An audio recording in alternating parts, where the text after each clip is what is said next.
Dennis. Yeah. And of course, this is Focus on Liberia. Today is Sunday. It is a political Sunday with two political gladiators, and they have been talking and talking and talking, and we pick a lot of things up from them. And that is why we are here to ask them the hard questions so that they can have the opportunity to explain themselves better about the things they have been saying. Folks, hit that share button for us quickly. This edition is going to be a firing edition because these guys are prepared. But before I turn things over to my man Dennis Jar, I have to read something for you. And here it goes. They joined, they did everything. The political wilderness, they traveled miles unimaginable. They walked the walk, they talked the talk. They celebrated the victory. And then they wait. They waited and waited. For the change, they waited. And to no avail. Resignation, they embraced. Liberia, they embraced. The truth, they embraced. They see now clearer. For the dust has settled. They attested to correct something. Something fundamental. Something monumental. Something. And here they are. Live in studio here at Focus on Liberia. Mr. Jai, I'm all set. Thank you, Mr. Sear. We want to welcome our guest tonight, Mr. Varney Leroy Sackie, joining us all the way from Des Moines, Iowa. Mr. Sackie, welcome to Focus on Liberia. Thank you very much for the opportunity, Mr. Jai. Also, we have Joseph Tamba Jackson, who's joining us from that big state of Texas. Joe, welcome to Focus on Liberia. Thank you for having me again. I consider the Focus on Liberia as my home. It's a pleasure and honor to be here. I'm called upon to talk on the politics of our country, Liberia. So it's a pleasure and honor for me again. Thank you. Thank you and welcome home. We are glad Joe is Joe Jackson. Mr. Joseph Tamba Jackson is a former chairman of CDC USA. Mr. Varney Leroy Sackie is also a former member of CDC, that's the Congress of Democratic Change, and also the Coalition for Democratic Change. Both of them, as you heard from Sonia, they have been talking. There are a lot of things that they are not satisfied with, and they have been talking. Sometimes Varney holds a live show for 3 hours, and man, this guy can talk. He's very fiery. And so we have invited them so that they can come here and talk. So we want to welcome all our viewers from across the globe. My name is Dennis Jar on behalf of this crew, saying let's get this started on Sunny. These guys want to talk. Mr. Jar, thank you so very much. Let's get this started, but I would like you to get us started. I'm still working on some technical issues here, so go for it. All right, let's start with Mr. Joseph Tamba Jackson. Just tell us briefly what has been your link or your association with the Congress for Democratic Change or the Coalition for Democratic. Briefly, let know a little bit about you and your affiliation or your association with the CDC. Well, again, for the viewer who have not heard this, I am Joseph Tamba Jackson, the former chairman of the CDC USA, who joined the CDC in 2009, and I worked through the rank and file of the CDC USA. I first was elected as treasurer in 2014. And in 2016, I was elected as vice chairman for administration. And of course, in 2018, I was then elected as the national chairman for CDC USA after the election. After Chairman Zakama decided not to contest for the second term, and I contested. We had our convention in North Dakota, where I became victorious out of 4 candidates contesting that position. So I served diligently up to my resignation in 2009 as the national chairman in April. Thank you, Mr. Jackson. Let's stop it right there to your resignation. I know there's more coming. Let me go to Mr. Sackie and tell us a little bit about his role or association, affiliation with the CDC. Thank you, Mr. John, and thank you, Mr. CA, for the opportunity again. I think this is my second time on the show. First time I ever came on the show was the time I was back in the shot in the yarding for the CDC. But after coming to the realization that it was time to put the country above party, I made a U-turn and became an independent. Anyway, for the sake of introduction to my audience, I'm Varney, Sackie. I joined the CDC in 2005, 2005 to 2011. Froze my support to the CDC when the party leadership was telling what the wisdom talk about. Something I saw as a complete contradiction to the value and principle upon which the CDC was founded, and I saw it as a betrayal. I decided to walk away and said to myself, this is the wrong path. So I froze my support, did not join the party, supported all of representative candidates in the race for the CDC, but did not support the presidential ticket because I felt we're going to be a bad disaster for our country. If CDC had won that election, considering the vice presidential candidate be more powerful on the ticket than the president, and I saw chaos, so I decided I froze my support, did not join the party. Waited until 2015, were called back to Liberia by other young men and women, sons of the soil, decided that they needed my support to come back and join, give birth to an institution that we believe was fight for the ordinary people. So the birth was given to the Liberia People Democratic Party. And after a couple of negotiations, we decided to go to a coalition. And the agreement gave birth to the Coalition for Democratic Change. And I became the deputy chairman for the administration Coalition for Democratic Change USA. And I held that position up to this year when I decided to exit party politics for reasons I will explain moving forward. But again, I want to say I've been there, I've been in opposition for so long, 12 years, and 23 years supporting the government. So I did my part, and I just think it's time that I stand with my country, my conscience, and not my party, because I found that party politics is one of the factors responsible for the kind of backwardness of our country today, because people feel their loyalty should be to the party. So that's just a brief history about my connection with the CDC. Thank you so much, Mr. Sackie. Mr. CA, there you have it. You have two, as you call them, the gladiators of the CDC. Both of them have left the CDC. Mr. Varney Sackie is now an independent, and Chairman Jackson is not a member of any political party as of yet. Now they are here to talk. They are here to talk, and we will give them this platform. Gentlemen, let's get started here. I've been trying to follow the both of you anytime I see you talking. And there's one thing I pick up from the both of you, and that is courtesan. Varney, you describe the CDC now as an institution that is operating like a court. Joseph Tama Jackson said the same thing on this very platform, that he sees the CDC as a court. Gentlemen, starting with you, Mr. Jackson, why are you classifying the CDC as a court? I mean, the evidence are there. When we joined the party, let's say when I joined the party, I joined an institution then that has a platform that I believe in and I supported.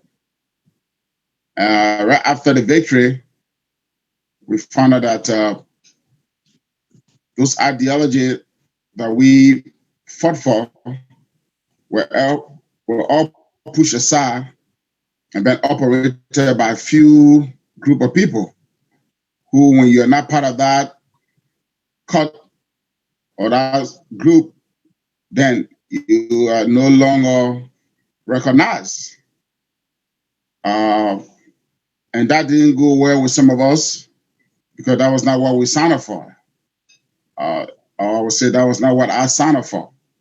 So as you can see what is going on right now in the country, Liberia, yes, the party is being run as a cult by a few hands for the people, maybe I would say 4 people, or just 4 people that run the party today. The chairman of the party don't have a voice within the party or the government. So how do you consider that? I would say it's a cult. Because if the national chairman of the ruling party cannot make any decision, then there's no need for some of us to be part of a cult, because as an individual, I just decided not to be part of a cult. We ran on change. We ran on the message of change. And that message resonated with the people when we preached that message at the time. And today, the change that we ran for, we see the same old thing happening. And then you see people come out to tell you that, oh, but it happened during Ellington. No, we know. I know personally that it happened during Ellington. That's the reason why we fought for change. We want something new. But if we have the same old thing that we fought against, Ellen Johnson Sirleaf, corrupt practices, then what the essence of being part of an institution that you join with the hope that you're going to see some change. So that's why I call it a cult. Mr. Jackson, you just said that 4 persons are running the show. That's what you just said. So is there a danger to the party, and who are these 4 persons you're talking about running the show? Oh, it's a big danger. You have Minister McGill, the finance minister, Jefferson Koji, and the president himself. And those are the 4 people that run the party now. And unfortunately, the president is in the middle and he's being misled. And his legacy is going down the drain little by little, because there's no right direction.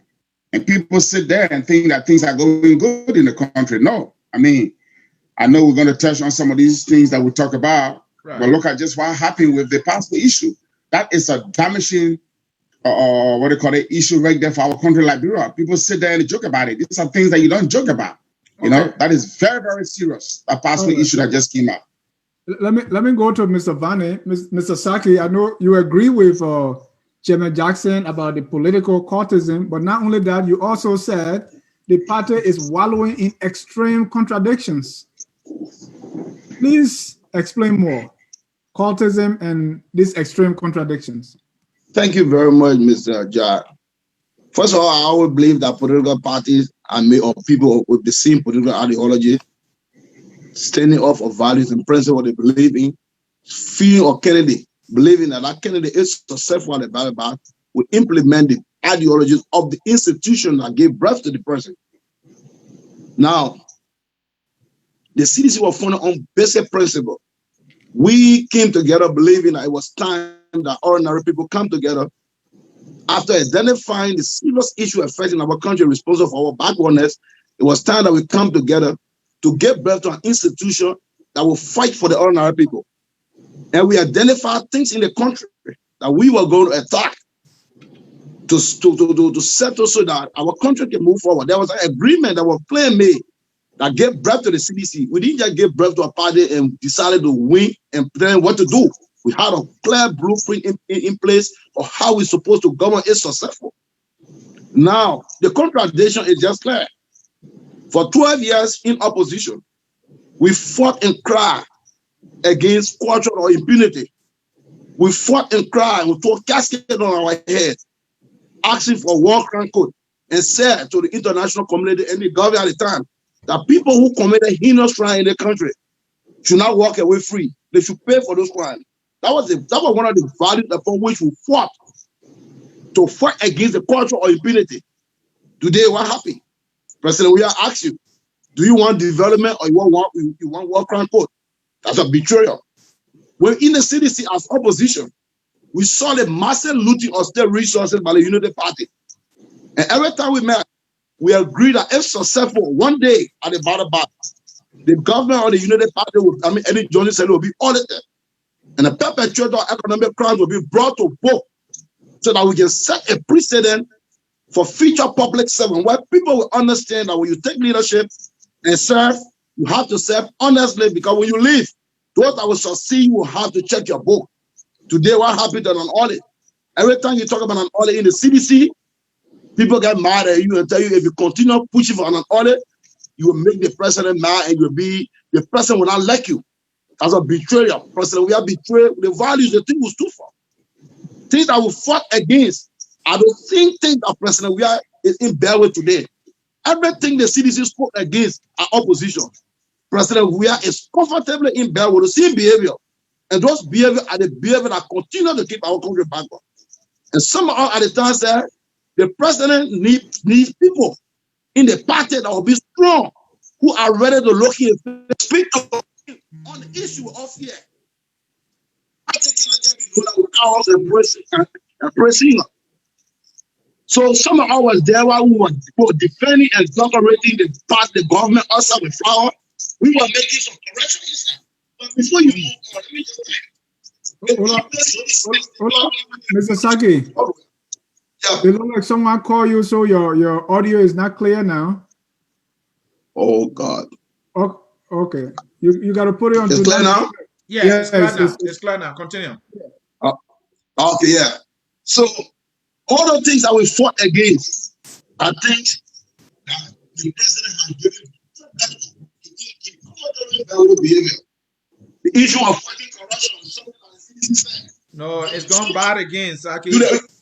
Your voice gone bad again. May adjustment at your end. Maybe you can put your device in do not disturb. Usually when do not disturb. So yeah. Okay, let me tell you. Say go to setting, right? Yeah. Yeah. Yeah. Go to settings and click on sound, and below you should see below there you will see do not disturb. That is if you are using an Android phone. Yeah, using Android phone. When you tap on sound and go below, you will see there will be the last one there to say do not disturb. All right, folks, in cyberspace, you are watching Focus on Liberia. We are in conversation with two former gladiators of the CDC. This gentleman said everything they fought for yesterday is what that they see in a government that they produce, and they are on the side of the Liberian people because they are arguing. They were on the side of the Liberian people when they were making the argument against previous administration, and for a government that they produce to be doing that, they are standing on the side of the Liberian people, and they will not subject themselves to so-called party loyalty. Mr. Sackie, I think you might be better now. Let's try that again. I think I'm better like that. I turn it on, don't disturb. Okay. All right. So, Mr. Sackie, you clearly spell out those contradictions. For God's sake, it has been 3 years. When did you realize that? Mr. Jah, let me tell you, from the beginning of the government, from the establishment of the government, I started to identify error. But I'm a mature politician.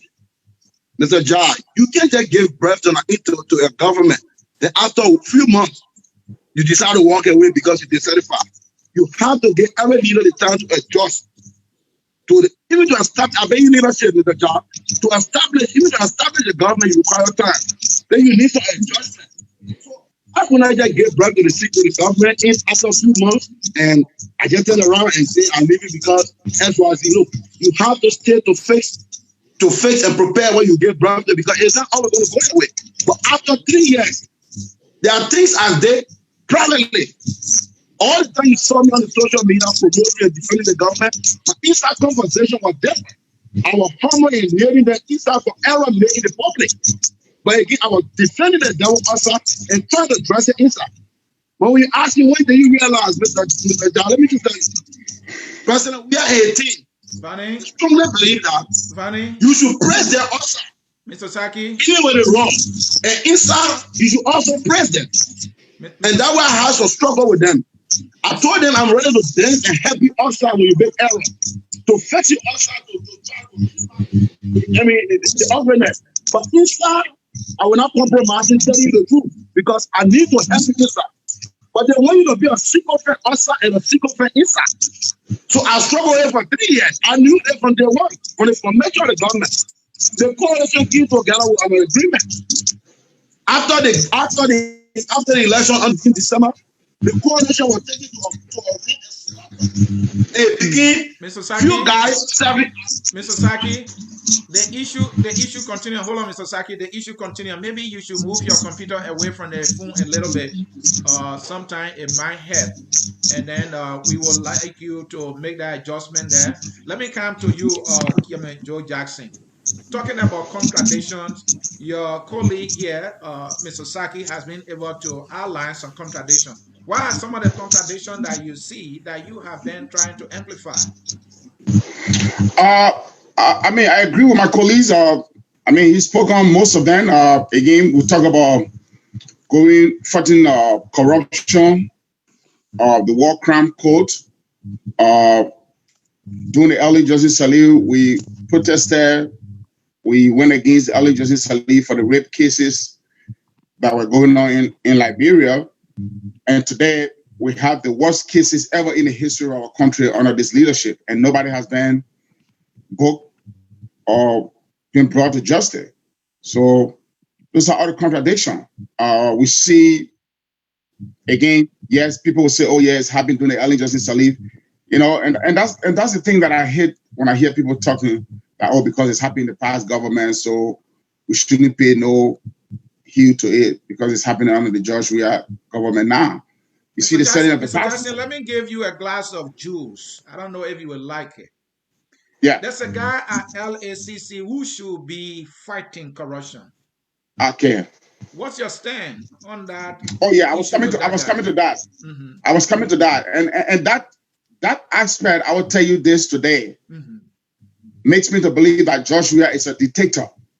Before the finance minister came out and said that, oh, he want the Liberian people to make George Weah or to vote George Weah in or to give him the support or to endorse his dictatorship.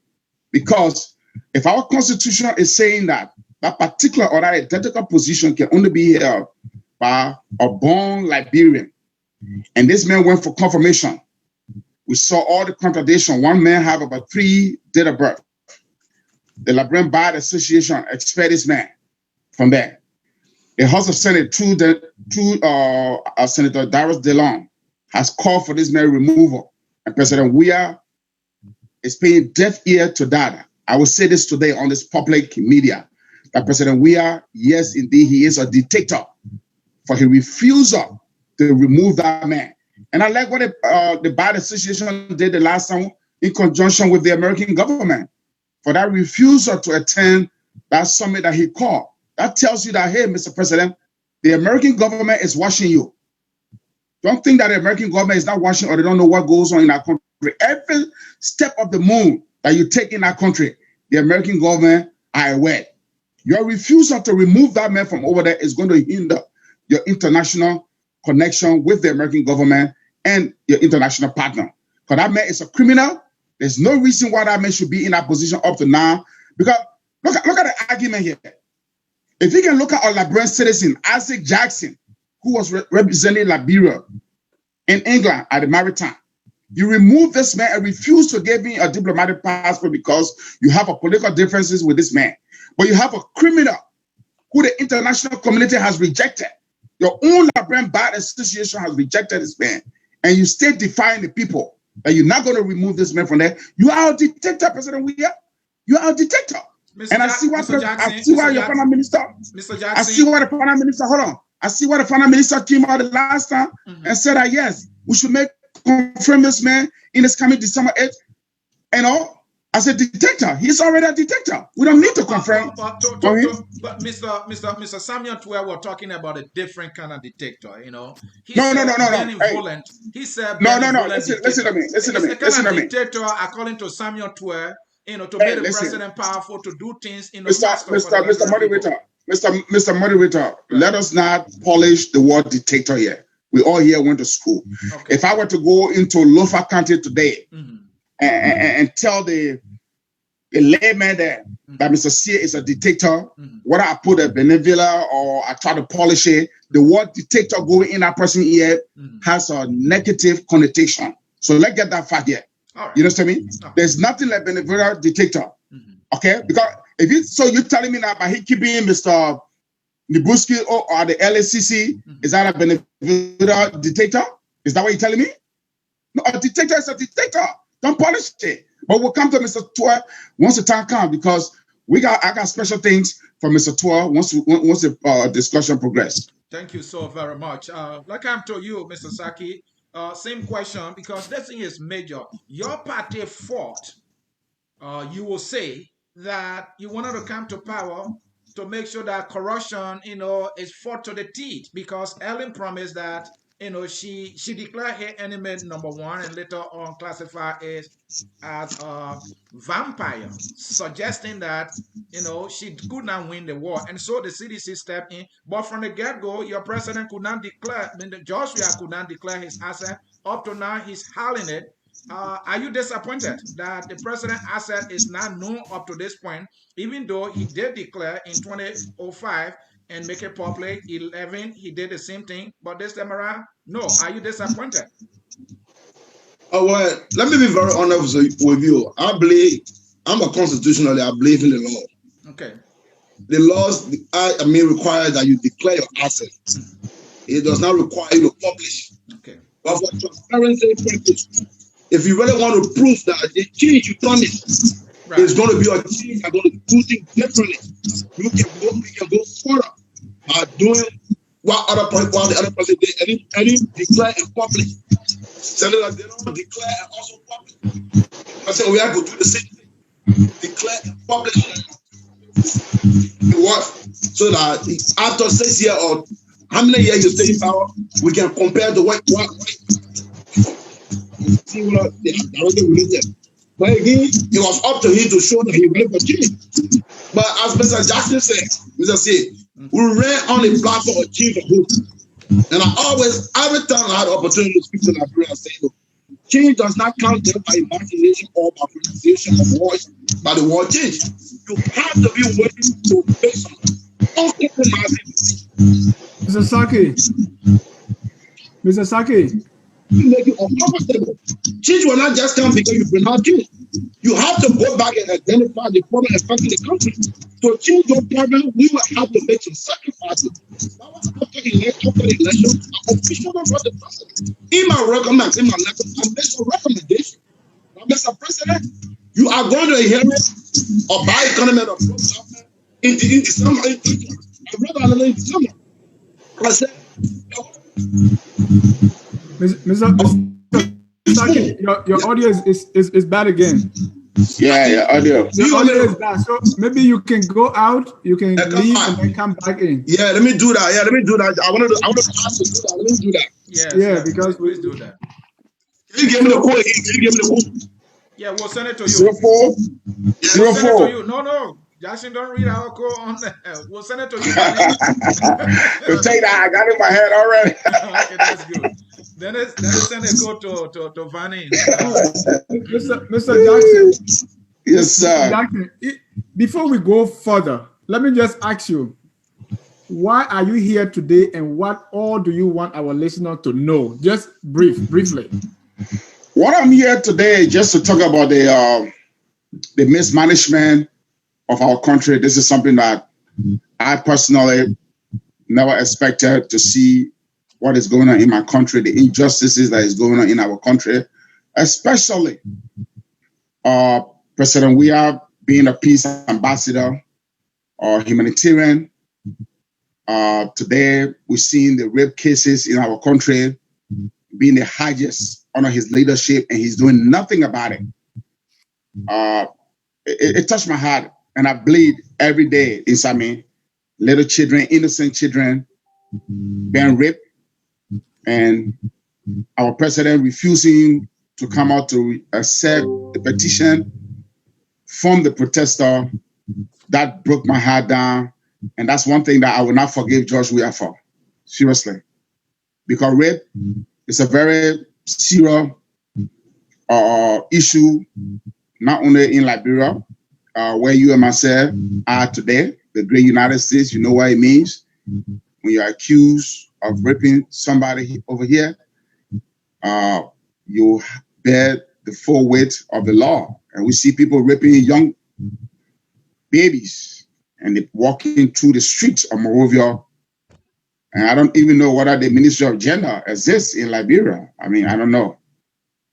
Mr. Jackson, the Minister of Gender or the Ministry of Gender the other time presented a roadmap on the fight against rape in Liberia. Following the protest, the government went and declared rape as a national emergency in the country. there has been an interministerial task force that have been working along with the government to fight rape. Are all these efforts not satisfactory to you? You know, it is a good thing when you have intellectual comes together and put a piece of paper together and to fool the innocent, to make the innocent to feel that, oh yes, the people are in our interest. I don't believe in all those things, declaring rape as a national emergency. I feel that it's all political rhetoric. We have election coming December 8th. So yeah, they'll come and say these things. I need to see the implementation of it. I need to see people being held accountable. I need to see people going to jail for that, people being prosecuted. Then I will believe all these things then. I mean, it's the same thing we talk about the corruption. Look at what happened with the $16 billion. People were arrested. They were taken to court. What happened? What happened, Mr. Sear? I don't have to tell you. You know that.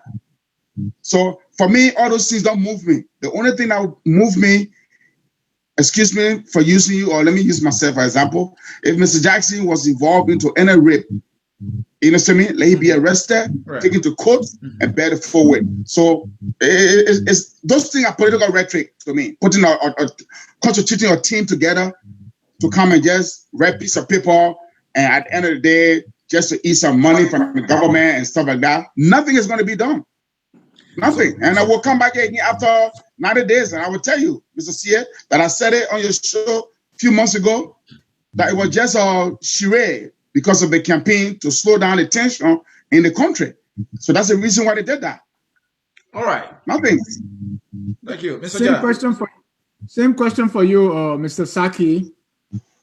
To summarize before we even go further so that our listeners hear, why are you here today? And what exactly you want to accomplish as a result of you coming out to say all these things? Thank you so much, Mr. John. After spending 12 years in the opposition and 3 years at ruling government, decided a few months ago to walk out of party politics to become an independent, believing that the best way forward for my political future is an independent because it gives me the opportunity to be honest to my country. I spoke 2 days ago about a secret political doctrine that is embedded in every political institution all over the world, including the great United States. And that doctrine allows you to only speak the truth. That doctrine does not allow you to speak your conscience if your conscience tells you that your party is wrong. Even against the state, that doctrine does not allow you to speak your conscience. 23 years, the things that I know were wrong for my country. Only because of this doctrine, I decided to walk away and be an independent. What I Bad audio again. Is your laptop near you there? Yeah, you got a very bad audio, Mr. Sackie. Maybe you can use your laptop instead, Sackie.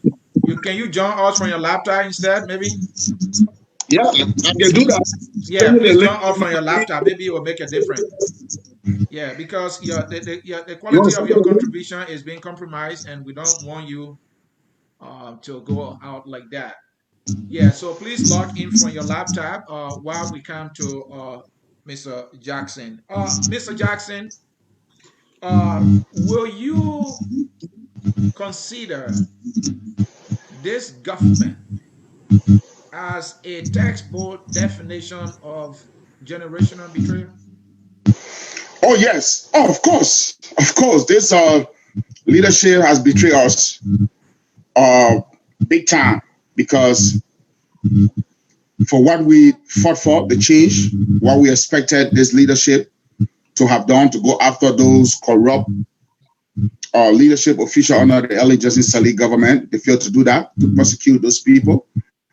Going after those who are committing heinous crime in the country. We see the rape cases is high under this government, and this government is doing nothing. But let me just say something quickly to that before you come in with your next segment. Right. Look, the notion of people saying that, oh, you're so George Weah to us, your new George Weah was not a cool leader. I don't buy into that. Because you know what, Mr. Sear and Mr. John, no one knows the heart of another man. Because if that's the case, then there should be no one contesting for any position that people will support. Then, because politicians will come to you, they give you the platform, and you see that platform, you look at it. If it's something that you buy into, you support the person. Right. But the person winning to lead, it's a different thing that I have no control over. So the notion of some people putting blame on people, oh, you're so, it would have been Joseph Boycott. So what were you going to say? That, oh, you're so Joseph Boycott to us? No. It would have been Alexander Cummings.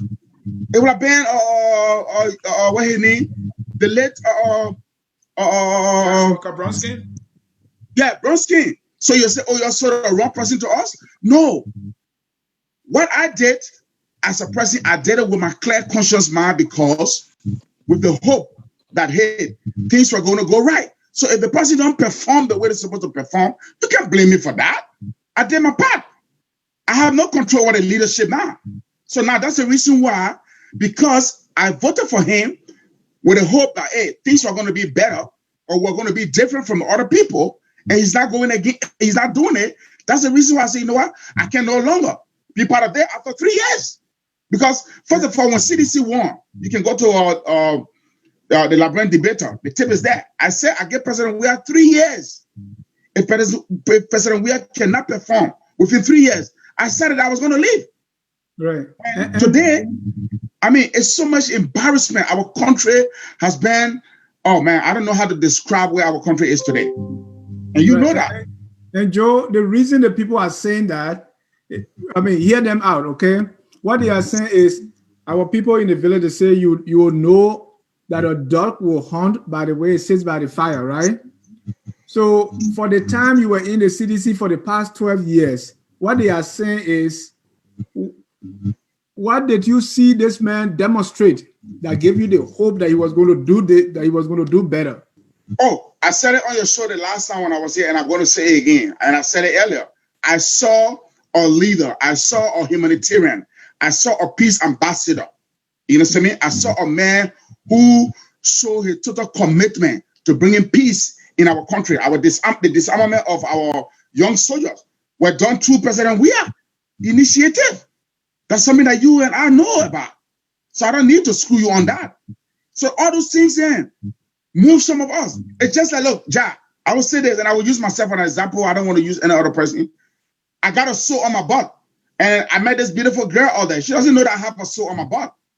I cajole her, I talked to her, but we went in a room. Wanted for me to take off my clothes, she see a sore. Then who you going to blame? You going to blame the person that made the introduction? No, because the person said, I don't know. Because what? I presented myself out there very nicely.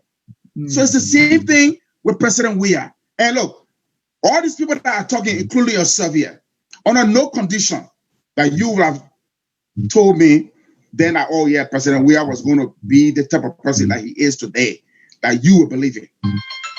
No, you won't. Right. All right. So, Mr. Jackson. So going forward, you want any girl, before you talk to them, if you advise any girl, you say before you talk to any man, make sure you look at the body so there before you agree.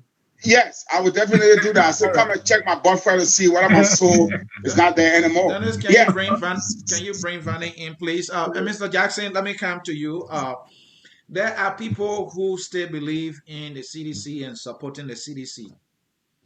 And you are seeing things differently. From the way you're talking, it's like the ability to turn the thing around is a little more impossible. What do you say to those people? Well, everybody has the right to follow whoever they want to. I mean, I saw it and I supported it, and I see that it's not working. That's not what I wanted to. And I left. So those that are there, I mean, that's their choice. I got no control over anybody being in CDC and not being in CDC. Okay? So yes, if I say this thing cannot be turned around, I'm not God. Nothing is impossible with God. But it's only if you as an individual is willing to change. That's the only way things can change.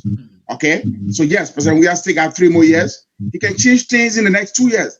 But in doing so, like I said the last time on your show, that look, nobody in the CDC can change or bring CDC back to where it used to be, other side of President Weah. You only waste your time. Not the McGill, not the Jefferson, not the Moba Malou, not the Samatua. Nobody in CDC can change things in the CDC other than President Weah. President Weah will come to the place so? Because he's the only one that can do that. He's the leader. You know what I mean? He has to come to that place and say, look, you know what? My people are complaining. I need to sit with my people and hear them out. But he's not willing to hear people out. Because when you say these things, the first thing people say, oh, they may want a job. And you know me, Mr. C. I don't want a job with CDC. CDC need me more than I need them. I mean, since I left the chairmanship of CDC USA, look where they are. The CDC USA has collapsed because I was one of the powerful man. I was one of the financial of the party. I'm gone today. Where's the party? In the USA? Nowhere. So CDC need me more than I need them. I don't need job from them. And I told them that I don't need no job because you know what? I'm thankful to the Almighty God that He's able to put food on my table for me and my family to eat. I don't need CDC. CDC needs me more than I need them. And I will boast about that. And they knows that very well. All right, gentlemen, very soon we will be going to some specific happening in the government, some things that are happening that a little more troubling that people disagree on and all that. But I'll have to come to you, Varney, and thank God that you have joined us. So his microphone is not working yet, so. Oh, okay, he's still working on it. All right. Yeah. So then Joe Jackson now will be taking all the hard questions. Mr. Jackson, some time ago I asked you this question, and your answer you gave me was not satisfactory. So I'm going to give you the opportunity again. In any institution, the leader is the one people say the boss starts with the leader. If you should name one person who is the problem for CDC today, who would that person be and why? Oh, that person will be Miguel. Miguel is the problem for CDC. But you were just saying that the only person that can turn things around in the CDC is President Weah because he's the leader. And now you're blaming Miguel. Somebody might be thinking that, oh, Joe Jackson, you are faking things here. Yeah, no. I mean, yeah. And I'll give you the reason why I said that. Go ahead. All right. You see, Miguel, Minister Miguel was the chairman for CDC when it took victory. And we won the election. Miguel knew all his frontline soldiers. Miguel knew all the people that fought with him, alongside with him. Miguel knew all the people that make him to be to where he is today. Miguel didn't get to where he is today all by himself. People like us, people like Ato Zakama, I mean, the name goes on and on. Okay? So if he would sit there and see things going the way they are, going against the people who make him Miguel to be where he is today and don't say anything, yes, I blame him for that. But when I talk about bringing the party together, to unify the party, it is President Weah who has the ability to unify the party together. That's what I meant. Are you saying Mr. Miguel controls the president more than he controls himself? Oh yes, of course. Miguel is the we would say the prime minister. So if the president didn't want to do something, Miguel can make him do it. If he wanted to do something, Miguel can make him not to do it. Of course, he's the prime minister. The prime minister makes the president to do whatever he wants him to do. So does it mean that the president does not have his own mind? Oh no, that's not what I'm saying, and I don't want. That's why I suggest no. He does whatever Miguel tells him. No. That's not what I'm saying. That the president doesn't have his own mind, so don't leave it to that. The president has his own mind. I mean, you have your own mind over there. Sometimes your wife have a huge influence over you. So what I'm saying is that Miguel has a huge influence over the president. That doesn't mean that the president does not have his own mind. No, I can say that he's the president of our country. Never will I want to say that to him. Never. Wow. Mr. Jackson, you sound a little more contradictory to me, and I don't know how I what's can the contradiction? You said if things are to turn around in CDC, it got to be President Weah because he's the leader. And then you turn around and you are saying that Miguel. So there are two different answers you're giving to a single question. No. Okay, Mr. C, you I know you're trying to be politically correct here, and I know where you're trying to push this thing here. And trust me, I've been in the game. Okay, I'm telling you that to unify this party, President Weah has to take that leadership. So now, when we come to why it said that McGill should take the blame, I said to you, McGill was the chairman of this party when we won. He knows all his frontline soldiers. So you are saying when it comes to uniting the party, yes, that George should have responsibility. But in terms of the government being successful, that McGill. No. Yeah, he plays some role in the government being successful. Yes, of course. So who plays the major role in the government being successful? And let's bring in Varney quickly, but just to answer that, when it comes to the turning things around, because you left the CDC because of the contradiction, political courtism, and all the things. So to turn things around, who next should we squeeze? The president or McGill? Okay, to turn things around, and let me give you this too so you can understand it very clearly. To turn things around, we need McGill to step up to the plate. To unify the party, we need President Weah to step up and take leadership. The president is above party now. He's the president. So all of his party is Liberia now. So to and this, look, in politics, this is where many of us contradict ourselves. No. My question is to get things moving for the country, not party. I'm talking about party. I'm talking about country, to get things moving for our country. I'm not part of CDC. I want the best for the country. Who's supposed to be doing that? The president or McGill? When you talk about moving our country forward, we need the president to take the leadership for which the people elected him. The president have not exhibited that leadership.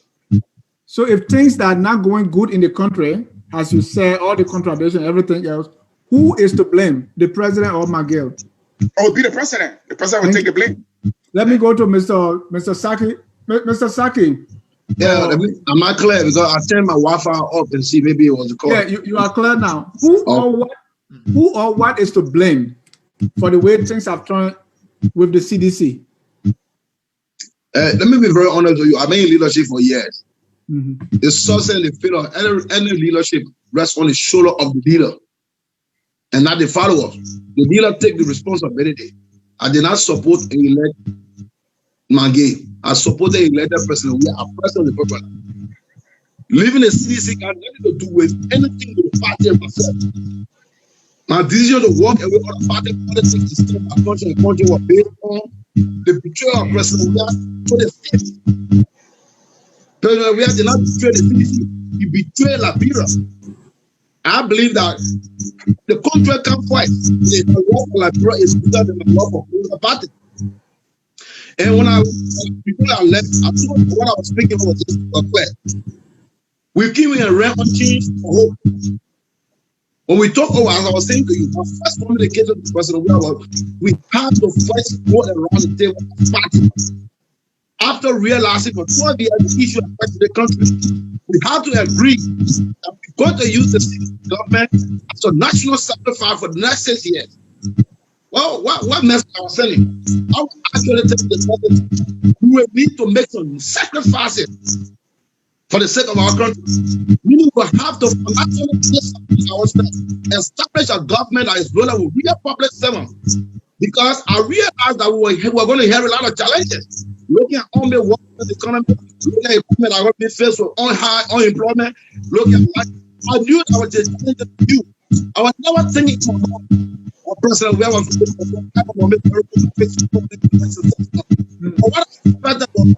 was going to make tough decisions in the 6 years to face those challenges. I said to him in one of my things, you inherited a government and you are presented a bowl. Well, a big bowl. For a woman who has a big bowl with big spoon, there's too much food in it. Now you are presented a bowl with a big spoon. You have to use a super spoon with two plastic. If you take the same big spoon and want to eat the bowl for 4 years, you will run the government into zero profit. That's took over. Mr. Sackie, are you using your Bluetooth or anything? Nothing. I just started everything. Okay. What about your computer? Is it still on? Yeah, but if I send it way up, it's far away from me. Oh, we still So I don't know getting what it, but Yeah, man. still getting that feedback because and I you use are a laptop, I keep on, but I don't have a headphone. yeah. Okay. So I don't know where the problem is coming from. Is So that a so location? Mr. Sackie, with all the things that are going on, and you left the CDC, you are independent. What can the CDC or the president or the government do to win you back? No, honestly, I got no more interest in party politics. The president only need to fight for the country. Fight for those things that we believe, that we stood and fall at the CDC of. The government, necessary, and the party does not really need that. All the government needs to do is work hard to transform the country and live out of asset poverty. When the time comes for election and President will convince me that he's the best choice to continue, I'm independent. I got no side. Any side I attract in 2023, I will support the side. But concerning the path that President we are carrying on, I will say clearly, we need a change in 2023. We'll have to start a checkpoint to democratically remove President we are out of office, or else the damage he will cause in 12 years will be too wet for our country. Just look at how to destroy everything. Look at us today. Our passport around the world is going to be top now because just look at what President we have done to the country in 3 years. What can we do about corruption? No, Now, the audio is getting worse again, Mr. Sackie. My internet, yeah, I don't know. Let me go to Joseph Tamba Jackson. What can the CDC, the president, or the government do to win you back? Uh, in politics, it's never good to say never. But right now, I'm not interested in being a member of any political party right now. What I want this government to do, if this government will want my support, is to begin to do things that the Liberian people voted them in. Fighting corruption, going against people that are abusing other people's right in the country, giving freedom of speech, freedom of movement. I know you also were happy at the Liberty Party yesterday. That was very, very uncalled for. It was very, very provocative. Those partisans of Liberty Party or the CPP wanted to come out, and the security forces were there to stop those people. That alone would have created a big mess yesterday if those people was going to force their way out of that compound. But thank God that the leadership of the CPP was able to contain these people in there. And all this season, they're uncalled for. And I thought those are the change that we fought for. So for me, those are the things I want to see President we are doing, making sure we have a good relationship with our international partner, because right now Liberia does not have any good relationship with the international partner. And that's one of the things that is also suffering us in our country. We see the passport issues. It's one of the major scandals now in the country. If not, the whole world now knows about Liberia. But those of us that carry the Liberian passport now, whenever we get to the airport, we're going to be screened differently from our other partners or friends. So yes. So for me, again, Job, I don't want to use the word never, because never belongs to God. But I don't want to be part of any political party right now. If only this party would need my support, I can be outside of the party and still support this party or the government rather, if I see the government is doing any good thing, I will definitely propagate the message for them.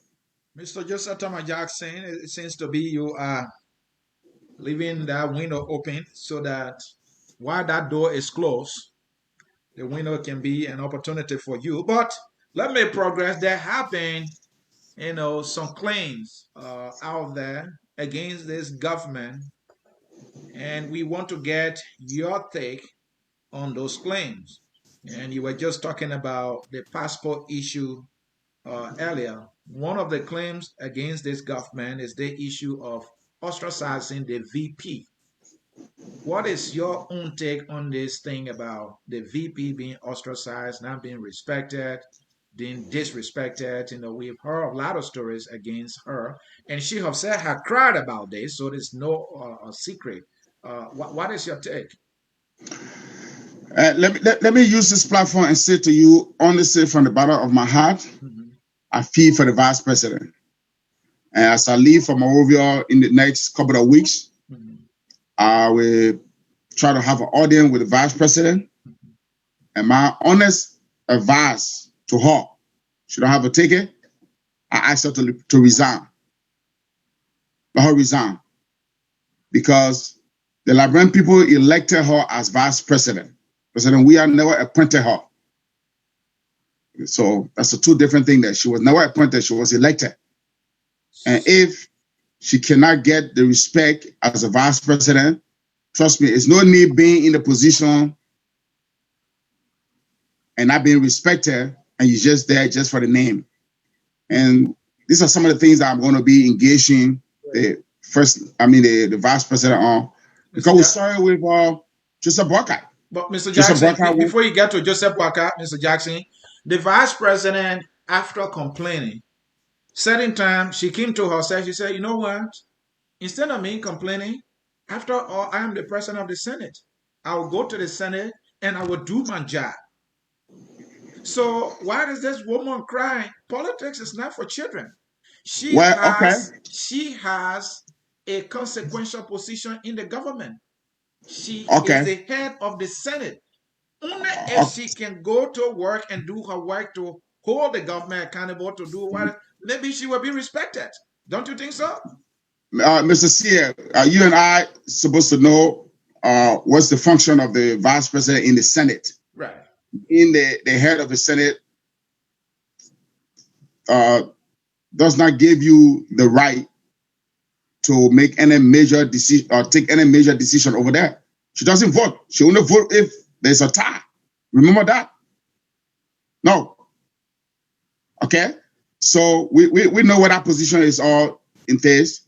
Okay. She's only there as it's a ceremonial position in the sense that she only take a vote when there's a tie.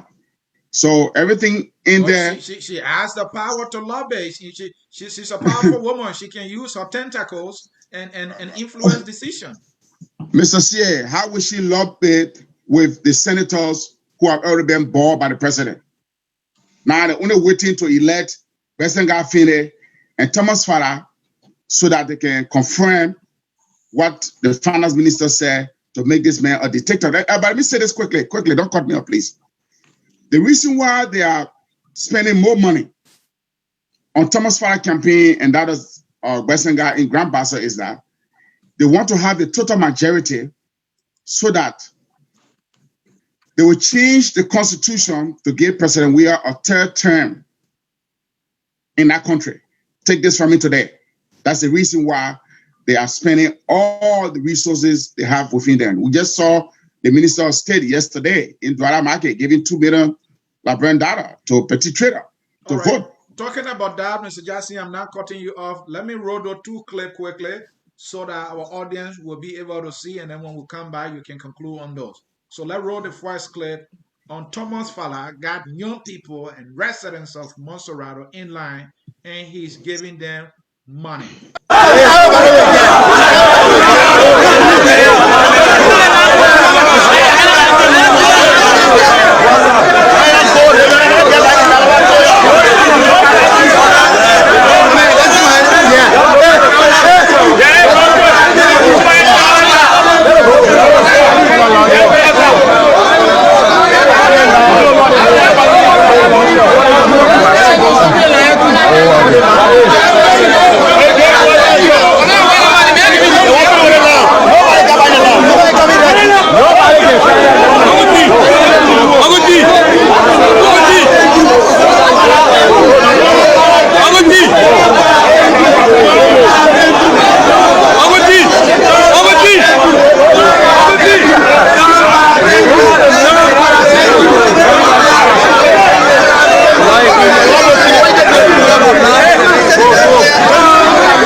you gotta vote for your party.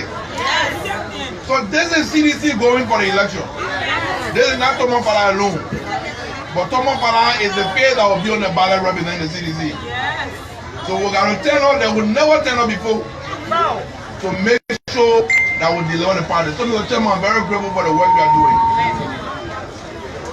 So as my own contribution to the petty trader, I am pledging just a small contribution for you to run your government. I'm pledging $2 million Liberian.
All right, folks, we are back with you. We just show you two clips there. One by Thomas Fala distributing money to young people, and another one by Nathaniel Magay, who promised to give $2 million Liberian to petty traders in Douala area, that is in district number 16. And Chairman Jackson, you were talking about this earlier, so we thought to bring that. What is wrong with that? I thought that is the hope for change. You know, giving the people some money. That is not, I beg you, that is not a hope for change. But Mr. Sia, if those two tips that you just show, and I know our listeners have seen it on social media, will not be the reason for which you will vote against the CDC, or you will not believe that yes, indeed, the claim that was being made that $16 billion that was missing in this country was not missing. It was just taken by these government officials. It is the $16 billion that they're bringing out today now to give back to you. And you're going to take some of that $16 billion and go and vote for these people. You are only going to increase your suffering in our country, because electing Thomas Fala and Besenga Finley will be the end of it, because right now the president have the executive and the judiciary. He's only waiting to have full control of the Senate. So that is, they want to get rid of Darius DeLong and your big Kanga from there. The moment they can get these two people off, the president is now over the entire three branches of government. He can do whatever he wants to do. Nobody can say anything to him. So, and these are the messages we will be there for campaign in the next couple of weeks. These are the messages that we're going to preach to the people. We're going to open the eyes of the people. The $16 billion that it was talking about, it was not missing, it was taken. And that's the $16 billion they're bringing out today, because there's nowhere in the world, nowhere in this world, I challenge you or any of your listeners to show me evidence that you see politicians get people standing online and say, yes, I will give you money, the suffering masses. Why can't you make laws? You are there as representative for almost 15, 16 years. What are some of those laws that you make that have direct impact on our suffering masses? But the little pocket change that you get, you bring it out to these people because you wanted to vote for you December 8th. Then after December 8th, then what happened?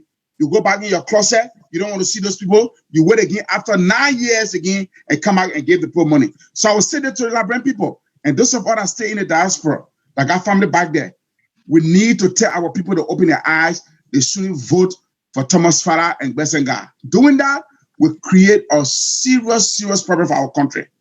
Thank you. Thank you, Mr. Jackson. Mr. Sackie, I hope you are clear now. But you have been in the CDC since 2005. There are a lot of allegations against the CDC and this government. And I will go through a couple of them. You can pick which one you want to speak to. Okay. people have been, almost every government, people levy some charges. But you've been there. Tell me which of these they say, it can't be true, or this one is true or false. So let me list some of them, okay? Mr. Jackson responded to one or two of them. One, people have accused this government of having a hand in the murder of some people in Liberia, some political figures like Inez and the former representative Ada Lawrence. Lawrence. They also alleged that the government or people in the government were involved in the rape of Justina Taylor. The passport scandal that's going around now. All these are allegations. The missing 16 billion. The ostracizing of the VP. Nobody respects her. The government, people in government amassing wealth and constructing buildings all over the place. And also there'll be allegation about sunshine, wookie. And ice cream. So let me get your take. These are all allegations. And you've been in the CDC. What's your take? Any true, any false? Only 10 will be when Harold will be leaving. So my last Well, will be on the Mr. John, for me, allegations are made based on sometimes on assumption of maybe the accuser, the one who is making allegation, maybe may have facts, but until proven in the court of competent jurisdiction, it remain allegation. But when you are in leadership, when allegation is made against you, it can be like just it, because you know what, the allegation may have the propensity to either undermine your administration, thin your record, and injure your reputation as leader, until you can step forward and clear the allegation and present facts that they are just mere allegation with no fact. The public will still run with them, and the public will still use it because you refuse to act. Am I clear, right? Very clear. Yes. Okay. Let me talk about the 16 billion. There was the rumor going around that 16 billion got missing. The president initiated a committee. Everything was done. Report came up. People were charged. People were charged, arrested, sent to jail. Court were probably, they went to court. They were charged with economic crimes. It came out that no money got missing, but the central bank, steady force from the central bank, printed an authorized amount of money that were not authorized by the only branch of government, the legislature, that is responsible to authorize the printing of our currency. They not give the authorization. Now, you guys want to court. This is my biggest disappointment. I'm not going. I know just because someone is accused of a crime does not mean they are guilty. So if they go to court and win, I wouldn't just get mad and say because they won or something. But I'll be honest here. The argument is that they are making that no money are missing, but people printed an authorized amount. Mr. C and Mr. Jar. And printing an unauthorized amount of data, Liberian data, in itself is a crime. In itself is a crime. So if these guys go to court and they all walk away from court free of charge, nothing wrong. They did nothing wrong, but they printed an authorized amount.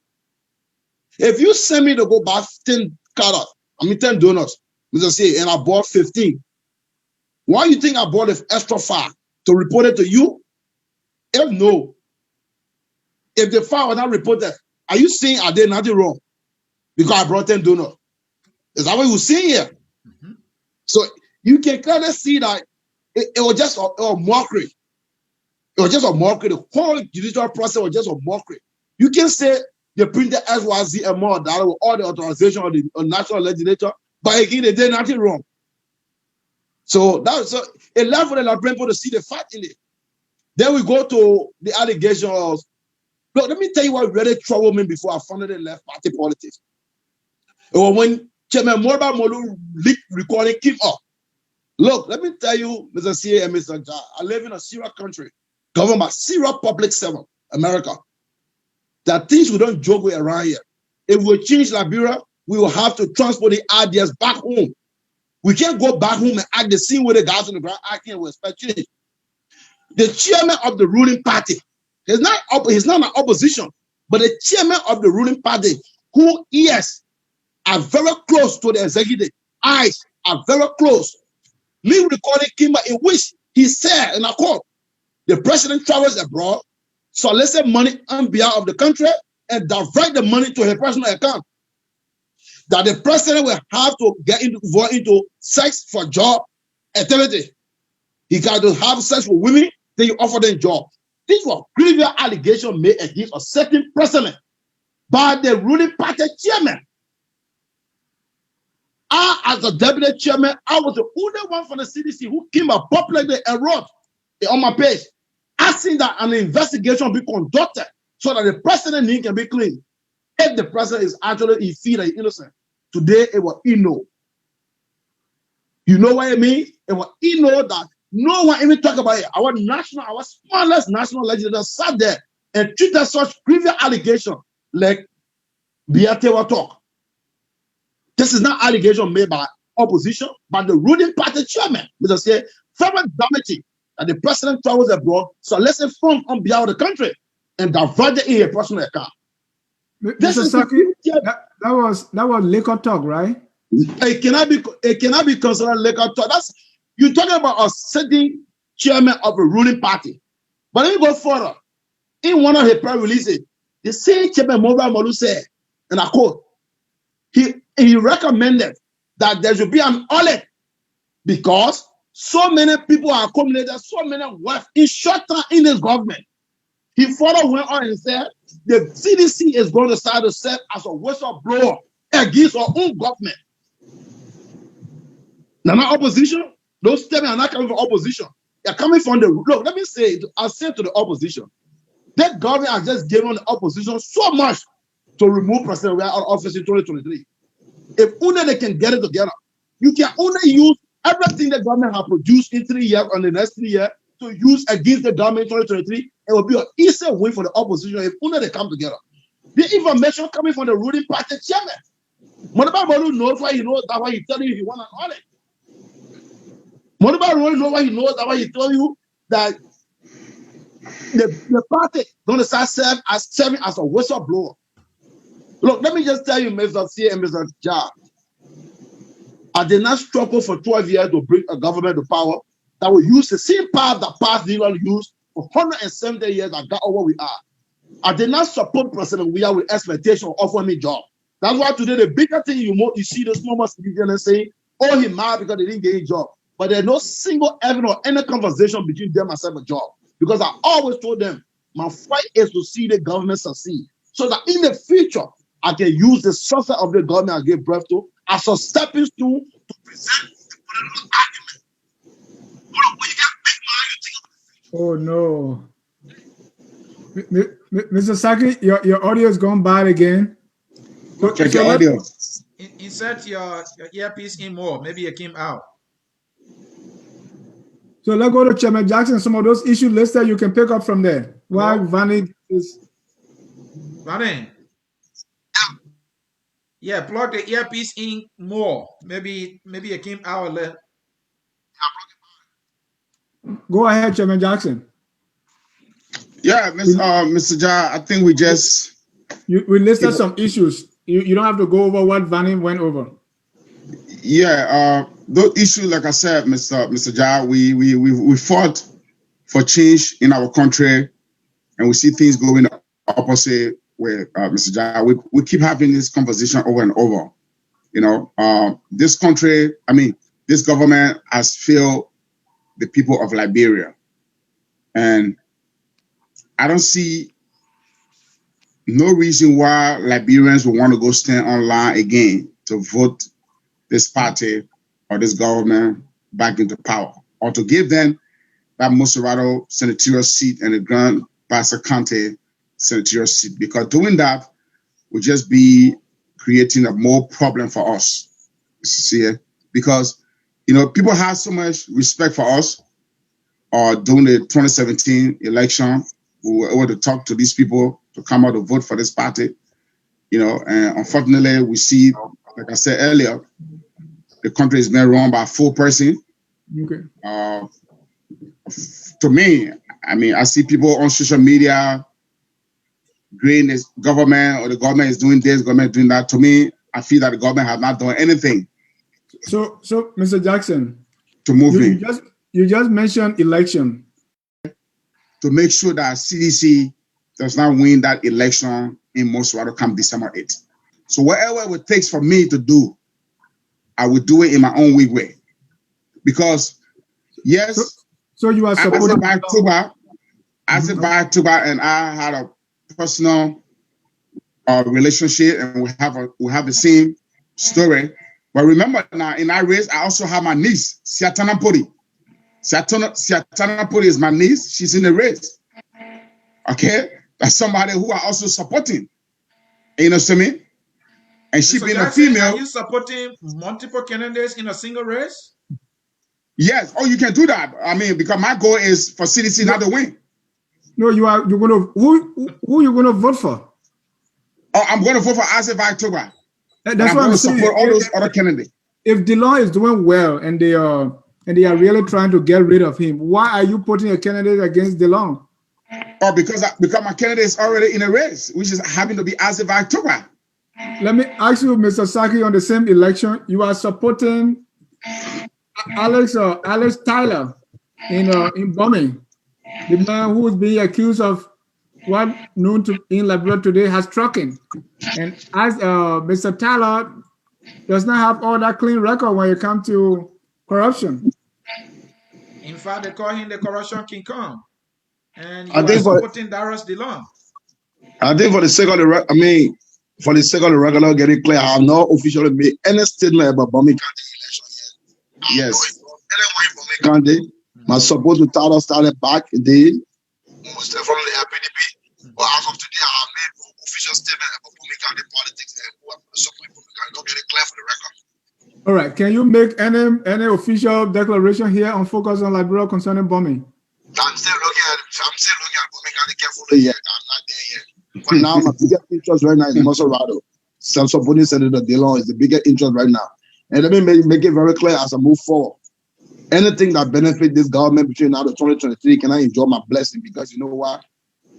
The government in itself is not proceeding right. So to add more people to proceed wrongly will just be something that I'll be betraying my conscience and my country. I left party politics for a reason. I can't betray no reason for the sake of friendship or family, for the sake of friendship or family relationship. Get me right. Anytime I make a decision now moving forward, it will only be because of the sake of my country. No friendship and no family relationship involved. So on the day, you guys know what I will follow in time to come with bombing candidate. It's not on my agenda right now. My agenda is fighting to make sure I can produce many lawmakers like Senator DeLong. Because he is the only lawmaker right now who is presenting himself as one of the trusted public servants that we can depend on to move our country forward. So on the day, I'm still searching around the other 14 candidates. But I'm strongest for putting DeLong because I believe that DeLong has what Liberia needs to move forward.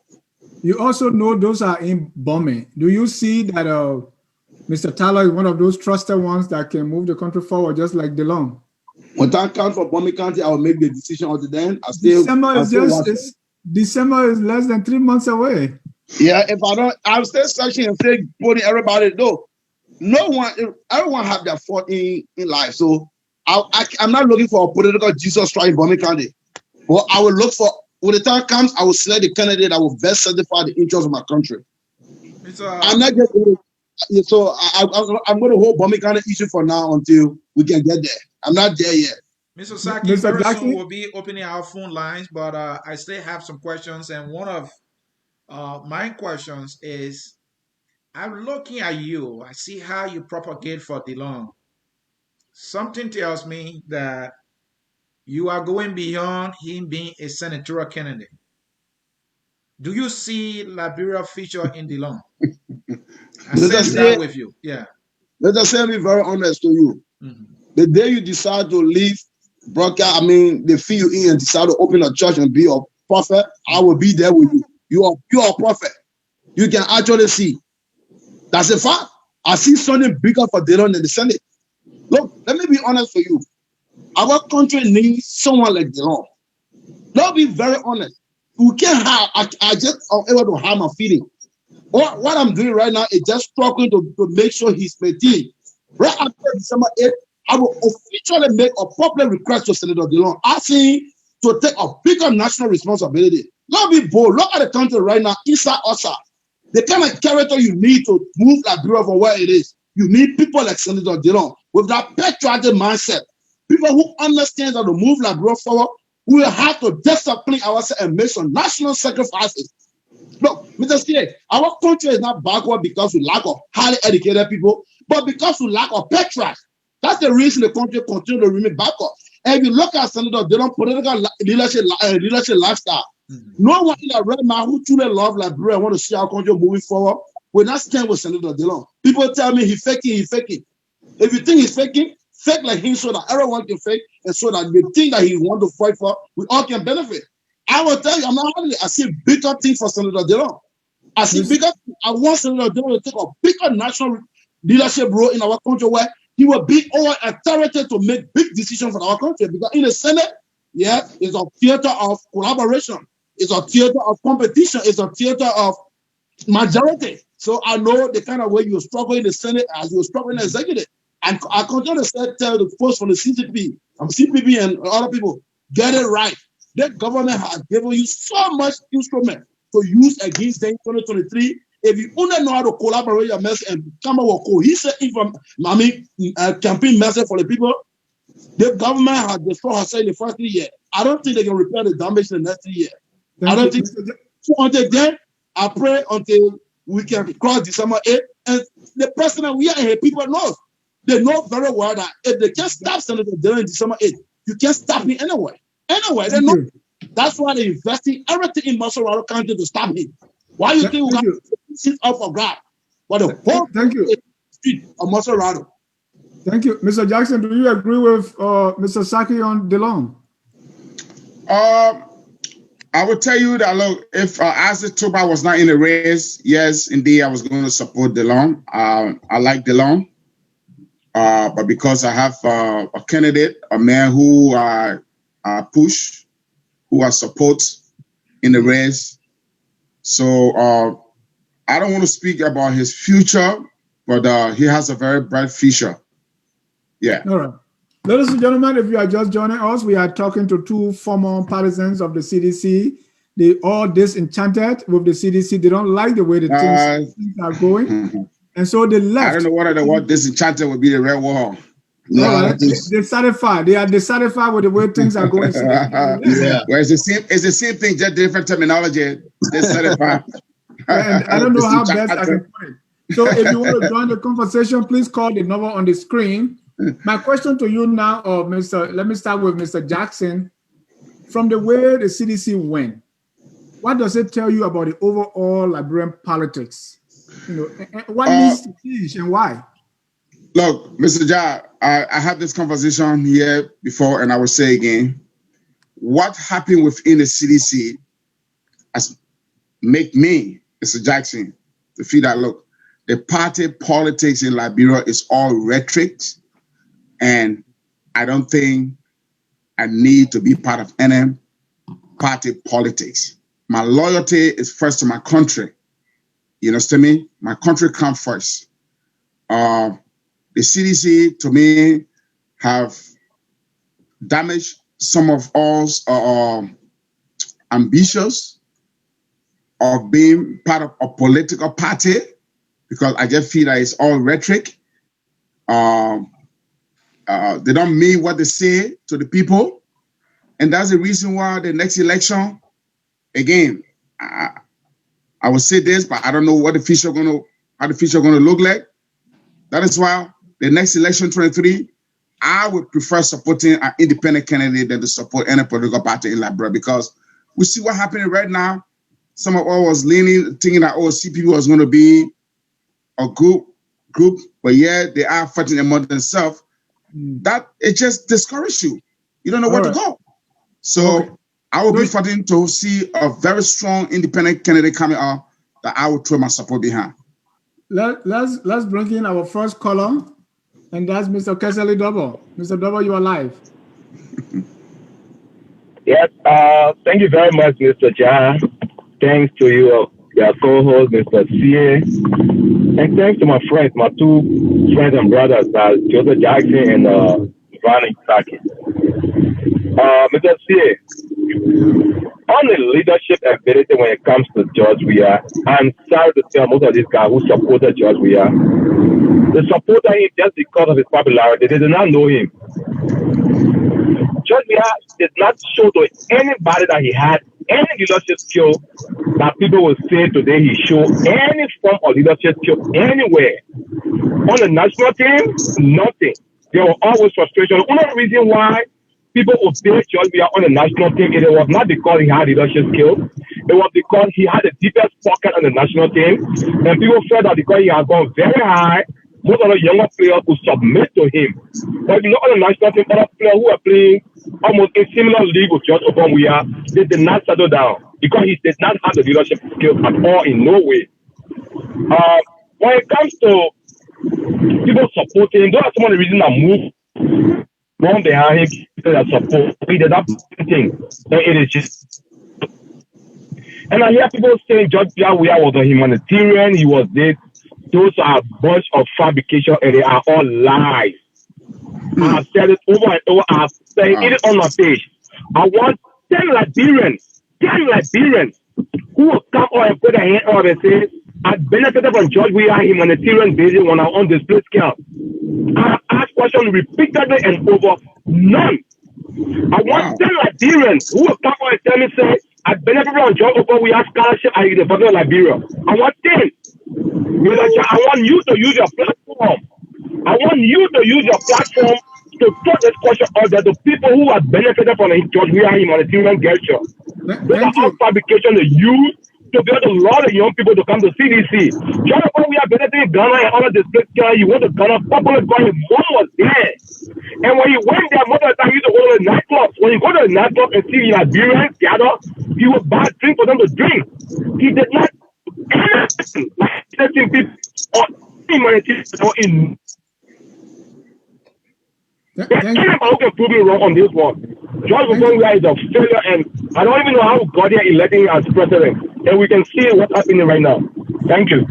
Mr. Jah, I need to answer this question, please, before you move on, please. This is very, very, very, very, very important. Please, I don't want to lose track on this, please. Go ahead. I think Mr. Double there, I know him very well.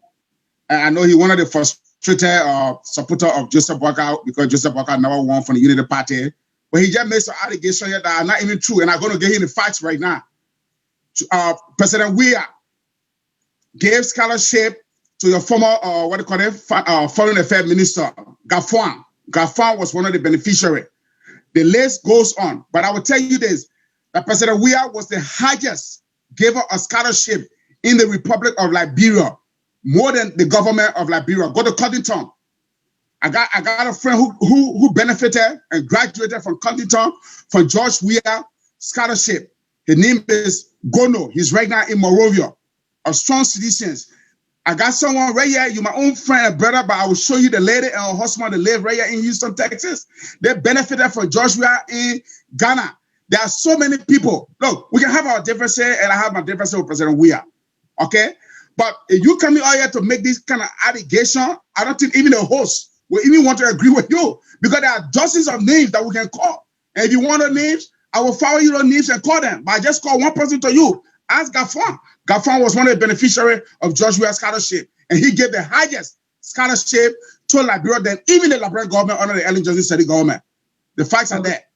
Mr. Joe Jackson, I want to say, when I was at the University of Liberia, I did not benefit, but anytime we stood in line, I saw a group of people that put their hands up that they were on Upon scholarship.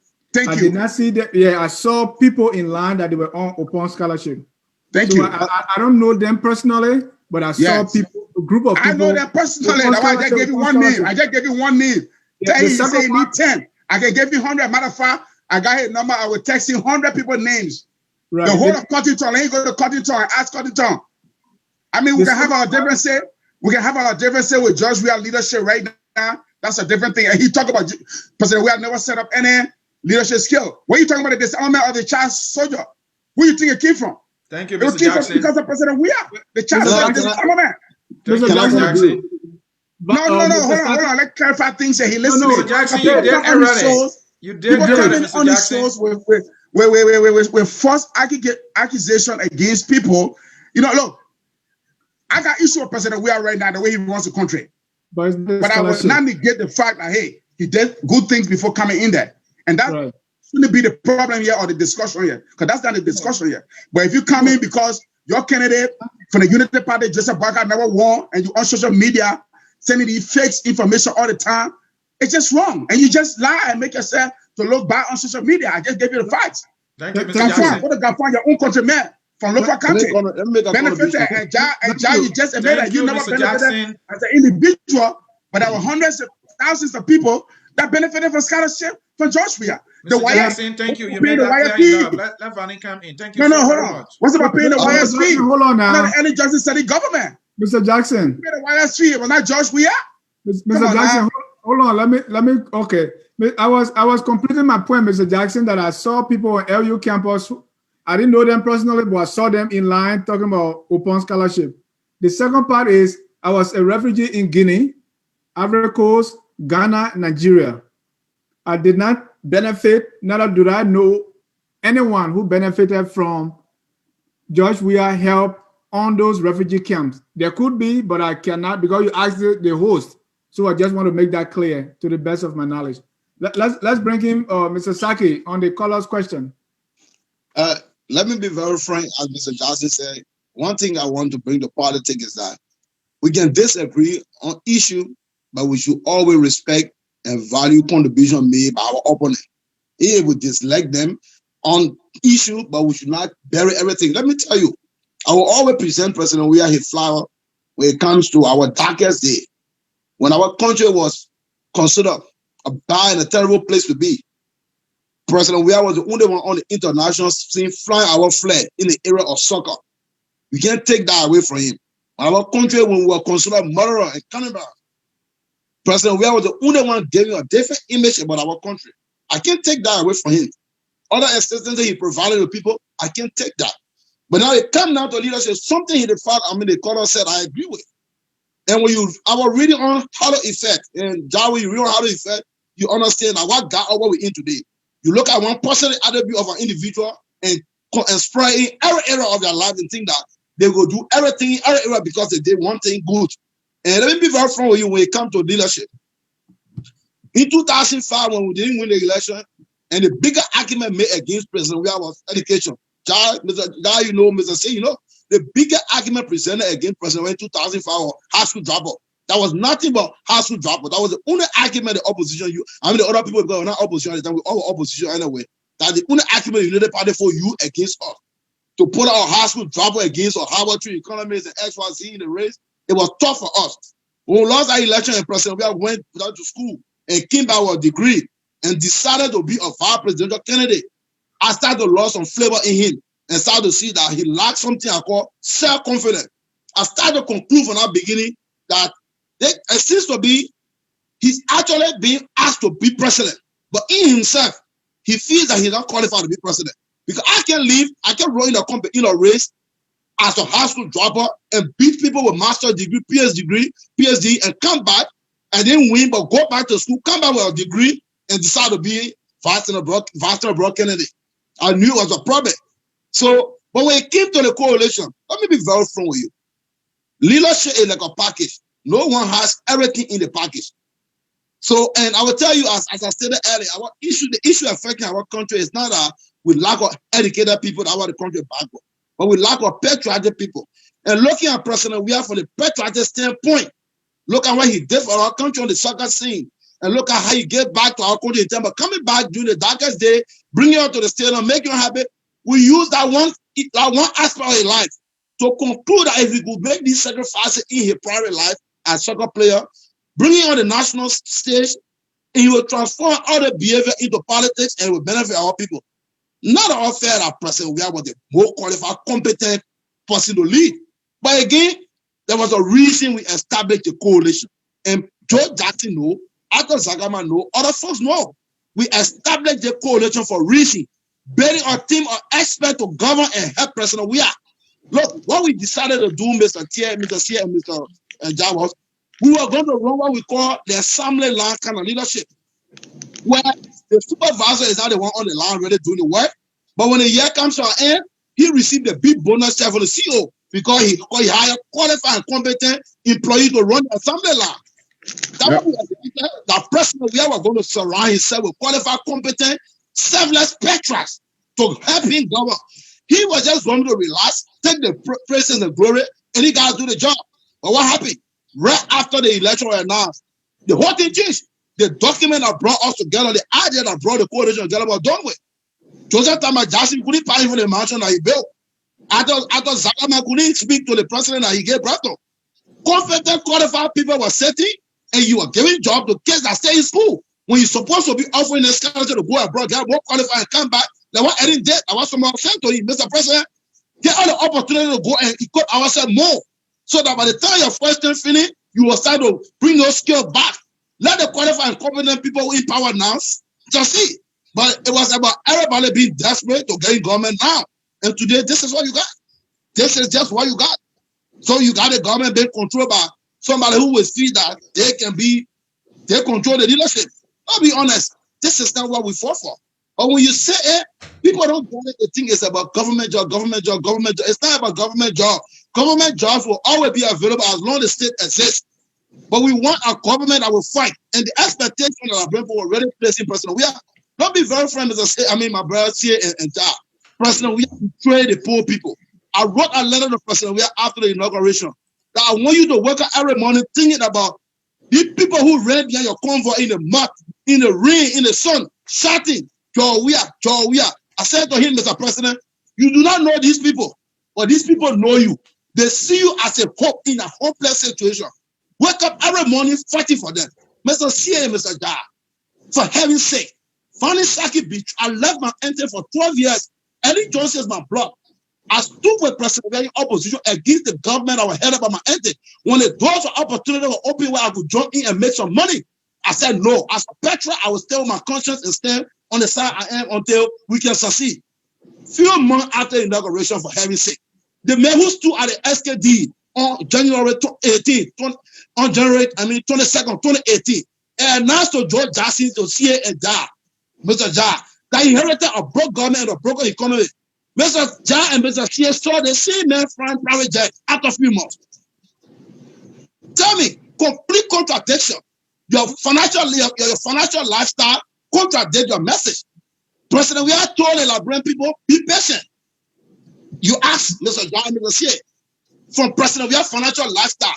The wealth he accumulated in less than 3 years. Less than 4 years. Can you tell me that he's actually patient? No, let me be frank.